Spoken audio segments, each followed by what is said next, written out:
Ok. Alors, salut à tous. Salut à tous, on se retrouve aujourd'hui pour un tuto à l'ancienne sous Sketch. On va apprendre à faire le symbole bouton pas refait. Pourquoi parfait? Parce qu'avec un seul symbole, on va pouvoir couvrir l'ensemble des boutons de nos maquettes. Et ouais, sacrée promesse. Je préfère vous le dire tout de suite, à partir de la moitié du tutoriel, c'est du fait maison Bastille. C'est-à-dire que j'ai dû un peu bidouiller Sketch pour arriver à mes fins. C'est du custom, c'est du hack de Sketch. C'est pas officiel, mais ça marche très bien et je vais vous expliquer comment j'ai fait. Voilà, après moi, je vous aime bien, donc je vous donne les petites astuces. Hein. C'est la famille. Que veux-tu, j'ai le cœur sur la main. Allez, trêve de blabla, générique.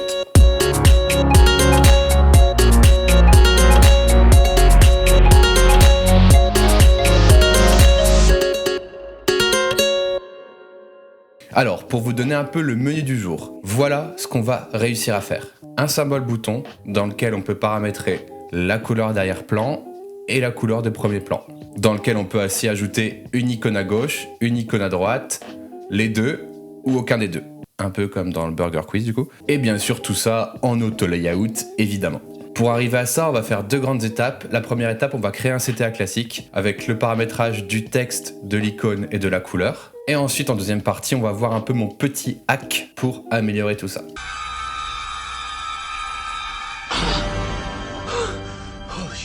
Donc voilà, petit rappel de ce qu'on doit avoir. On doit avoir un bouton qu'on peut utiliser avec deux, une ou aucune icône, ok, et pour lequel on peut paramétrer la couleur de l'avant, de l'arrière. Voilà, ça c'est le résultat voulu et tout ça avec un seul symbole. Première étape du tuto, le symbole basique. Basique, simple, basique. Donc c'est parti, on va créer notre symbole bouton basique. On va faire ça comme ceci. On va mettre button, voilà. Donc ça va être notre base de travail. Ce bouton que je viens centrer, je viens créer le symbole et je l'appelle CTA. OK. Donc là, par défaut, si on insère une nouvelle instance de CTA, on peut changer le texte ici.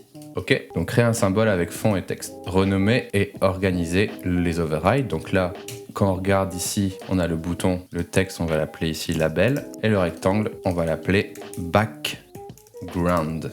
On revient et en effet, on a label égale texte. À ça, on va ajouter l'auto-layout pour que le bouton prenne la largeur du texte. Donc c'est tout simple ici. Je viens setup les marges que je veux. Donc on va dire que c'est 16 par exemple. 16, 16, très bien. Je viens fitter et j'active sur mon symbole l'auto-layout horizontal sur la gauche par exemple. Le résultat est le suivant. Si je tape un texte plus long, mon bouton s'adapte. Étape suivante, ajouter une icône à gauche du bouton. Ok, donc on va retourner dans notre bouton, j'appuie sur Enter pour rentrer dans le symbole master. On va rajouter une icône, donc là j'ai préparé des petits symboles icônes qui sont là. Donc je viens faire insérer un symbole et je mets une icône, comme ceci. Ok, là je viens retravailler du coup mon symbole pour accueillir l'icône. Donc on va faire des marges de 16. J'appuie sur Alt pour afficher les marges, 16. Et là on va mettre, je ne sais pas, 8 peut-être. Voilà. Et on va essayer de retrouver 16 sur le côté. Et je fit. On va regarder le résultat. Forcément ici ça fonctionne, mais si on vient redimensionner ça casse un peu l'icône, donc on va sécuriser ça en mettant évidemment une hauteur et largeur fixe à l'icône qui ne doit pas changer de hauteur et largeur, et on va l'épingler à gauche. Et voilà, de ce fait on peut changer l'icône, ok, et changer le texte en auto-layout. Donc on va commencer à faire des petites déclis, voilà, et voilà. Ce qui est intéressant à voir maintenant, c'est si on rentre dans le symbole et qu'on modifie l'arrondi par exemple, cela se répercute sur tous mes symboles, c'est le but. Alors, on a oublié de faire une chose, c'est de renommer l'override ici qui s'appelle icon says check. On va tout simplement appeler icon left, ce qui fait qu'on a icon left égale check, icon left égale close. Ok, on a fait la première étape. Ensuite, qu'est-ce qu'on va faire? On va essayer de paramétrer la couleur du fond du bouton. Pour ça, il faut utiliser les layer style. Un layer style, ça se crée comme ça. On va sur notre couleur et dans le bloc apparence, on vient appuyer sur le plus pour create et je vais l'appeler green. Ok, je vais aussi créer celui-là. Je vais appuyer sur le plus. Je vais mettre light green. Ok, celui-là, il s'appelle déjà si et celui-là, il s'appelle déjà border. Voilà, je vous ai fait un petit exemple avec une border. Maintenant, si je vais dans mes overrides, j'ai aucune façon de changer la couleur du fond. Pourquoi? Parce qu'il faut lier le fond à un layer style dans le symbole parent. Donc j'ouvre le bouton, je clique sur le background et là je vais lui mettre un layer style par défaut. Par exemple, green. Je reviens Et du coup, j'ai le layer style green qui s'est appliqué à tous mes symboles. Et maintenant, si vous regardez sur le côté, on a effectivement background égale green et je peux lui appliquer tous les layer style, donc le light green ou même la petite bordure. Voilà. Donc c'est comme ça qu'on paramètre la couleur de fond d'un symbole. Et évidemment, si vous faites évoluer ici la couleur du vert, par exemple ici elle devient un peu plus foncée et un peu plus bleutée, vous appuyez sur Update et ça met à jour toutes les couleurs associées. Et là je peux le faire ici aussi sur le light si vous voulez. Voilà, j'update et ça a mis à jour. Donc là on arrive à changer la couleur du bouton. Si je veux mettre le texte en blanc, je viens ici le changer en blanc. Par contre le picto, on va pouvoir faire la même chose ici. On va aller sur notre picto, donc j'appuie sur Entrée, ça nous emmène ici. Et je peux lui mettre aussi un layer style white ou black. Ce qui fait que ici, je vais pouvoir aussi choisir sa couleur de façon dynamique. Et donc là, j'ai changé le picto. Je peux le faire passer du noir au blanc. Vous voyez que là, ça commence à être un peu compliqué parce qu'il faut commencer à paramétrer la couleur du texte, la couleur du picto, la couleur du fond et ça fait beaucoup de choses à changer. Et c'est pour ça que je vais arrêter ici. Et c'est pour ça que je vais arrêter ici le tutoriel basique et on va plutôt entrer dans la partie hacking. D'accord? Donc là, on va se dire stop pour le symbole de base. Vous savez le faire. Il a une icône, une couleur d'icône, un texte et une couleur de fond. C'est déjà pas mal. Maintenant, dans la deuxième partie, on va voir comment améliorer ça grâce à ma petite technique.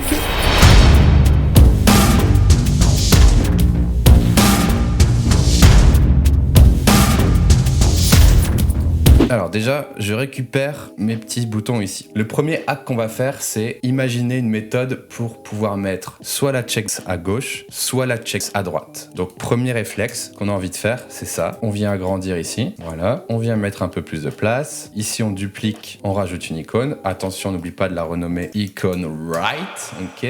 On vient l'organiser. On s'assure ici que ça fasse évidemment 16. On fit et on revient. Et donc là, si on actualise un peu nos overrides ici, l'auto layout qui a l'air de fonctionner. Donc grâce à ce bouton, on peut venir enlever l'icône de gauche ou enlever l'icône de droite. Voilà. Et du coup, quand on insère un nouveau symbole, on l'insère et on vient supprimer. Ça fonctionne. Ça fonctionne, mais il y a quelque chose qui m'embête, c'est que à chaque fois que je vais insérer un nouveau bouton comme ceci, je vais devoir lui retirer l'icône de gauche ou l'icône de droite. Moi, ce que j'aimerais, c'est avoir un bouton, quand je l'insère, il arrive sans icône, mais j'ai la possibilité d'ajouter des icônes. Et là vient ma petite astuce. La petite astuce est la suivante. Vous allez sortir ces trois éléments dans un symbole imbriqué. Donc je recrée un symbole et je vais l'appeler CTA Core. Il est là, on va le mettre avec un fond plutôt foncé pour que vous le voyez. Ça, c'est mon CTA Core. C'est quoi les baillis ici? Slurp.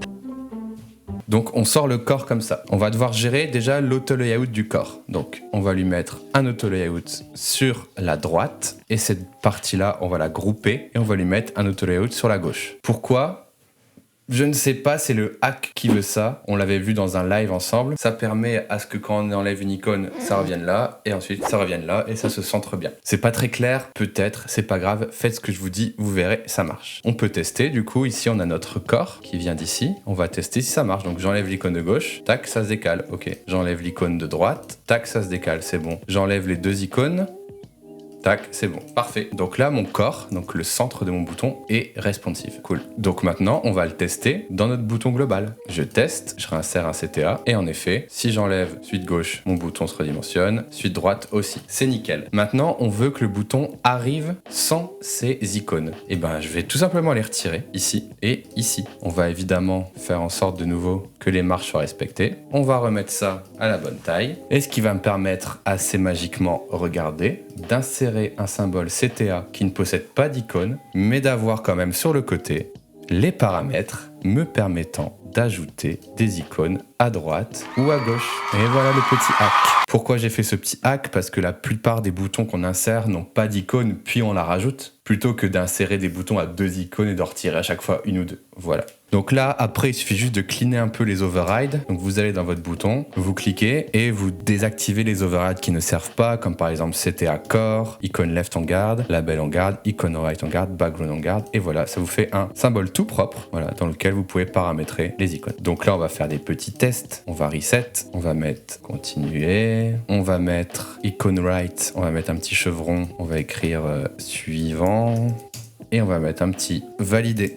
Voilà, donc avec un seul symbole, je gère plusieurs cas d'icônes. Si je rentre dans mon symbole master et que je décide plus tard dans ma charte que j'ai des boutons plutôt carrés, pouf, tout se met à jour. Voilà. Alors maintenant qu'on a réussi à faire ça, on arrive au deuxième problème, c'est ces satanées couleurs, j'ai envie de dire. Pourquoi? Quand j'insère mon picto, si je veux le mettre en blanc, il faut que j'aille dans la couleur et que j'aille chercher le blanc, etc., etc. Si là, je dois changer la couleur du fond, aujourd'hui ça marche. Mais si je passe sur une couleur plutôt claire ou une couleur de contour, mon texte ne change pas de couleur et mon picto, encore moins. Donc la deuxième astuce hack de cette vidéo, ça va être comment changer en un seul paramètre la couleur de l'avant et en un seul paramètre la couleur du fond. C'est parti. L'astuce est la suivante, il faut utiliser le Pathfinder. On va faire une union entre tous les éléments qui doivent avoir la couleur de l'avant et une union entre tous les éléments qui doivent avoir la couleur de l'arrière. Vous allez voir, je vous fais la démonstration. On va prendre encore une fois le même symbole, j'appuie sur Enter pour entrer. Et ici du coup, j'ai mon CTA Core qui est blanc. L'astuce, c'est que vous allez tracer un rectangle.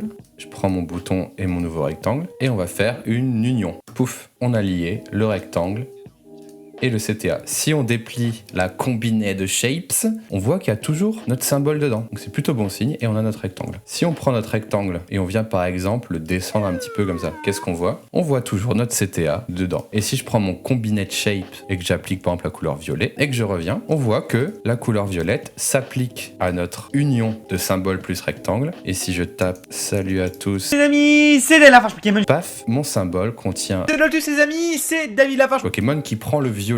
Donc là, c'est de la bidouille, mais on va sur la shape union. Au lieu de mettre notre violet comme ça, on va aller mettre un layer style dynamique. Donc là, je vais commencer par le blanc. Et si on revient, on a en effet le texte qui est en blanc, mais on a surtout un nouveau menu déroulant qui apparaît, qui permet de gérer la couleur de l'avant de notre symbole. Et là, on y arrive, ça commence à être pas mal. Donc on va aller un peu nettoyer ça. Premièrement, on va dans les overrides, combinate shape, on va l'appeler front color. Le background, on va l'appeler back color, ok. Et ensuite, on va aller discrètement, parce qu'on est des hackers de sketch. Voilà. On va prendre ce rectangle blanc, voilà. On va le dégager du symbole, ok. Et pour pas qu'on le voit, on va transformer notre back color en masque. Comme ça, hop, on la voit plus. Et si je reviens, j'ai désormais, messieurs, dames, un symbole. Roulement de tambour que j'insère et qui ne possède pas de bouton, pour lequel je peux ajouter un bouton à gauche, peut-être, ou à droite, disons à gauche. Et pour lequel je peux décliner la couleur de fond, peut-être un contour, et la couleur de l'avant. Et si jamais, messieurs, dames, votre symbole master doit changer de forme, comme par exemple ici, tous vos symboles seront impactés, quelle que soit leur couleur, leurs icônes, etc., etc. Vous m'avez compris, c'est magique. Valider, continuer, terminer. Regardez les amis, on a un symbole hyper clean qui couvre tous les symboles cliquables, CTA, boutons, appelez-les comme vous voulez, de votre application. Regardez, c'est trop bien. On a le symbole de gauche, le label, le symbole de droite, la couleur du devant, la couleur de l'arrière, et il n'y a rien à faire d'autre, c'est nickel. C'est trop bien, non? Voilà, donc je suis hyper fier et hyper content parce que ce truc, je l'ai imaginé, je l'ai fouillé, je l'ai élaboré tout seul, je l'ai lu dans aucun article, donc je voulais vous le partager. Après, je croise les doigts que ça marche encore dans les versions suivantes de Sketch, parce que comme c'est un peu du hack, j'essaie de pas trop m'avancer, mais je trouve ça super cool. Et ce qui est super cool pour moi, c'est vraiment, imaginez tous les boutons, je ne sais pas pour quelle raison changent de police. Je ne sais pas si les boutons changent de forme. Tout est à jour instantanément. C'est génial. C'est génial, les amis. C'est génial, il faut danser.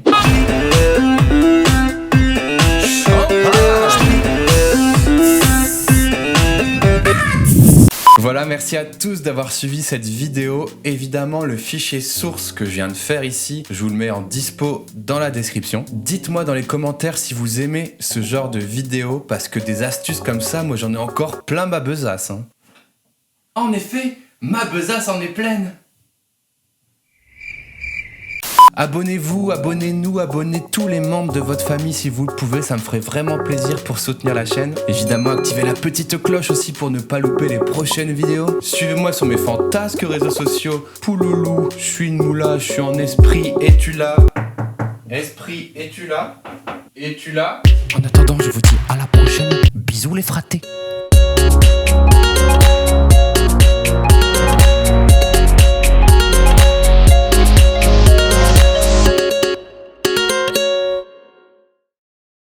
Salut à tous. Aujourd'hui, on se retrouve pour un tout autre sketch.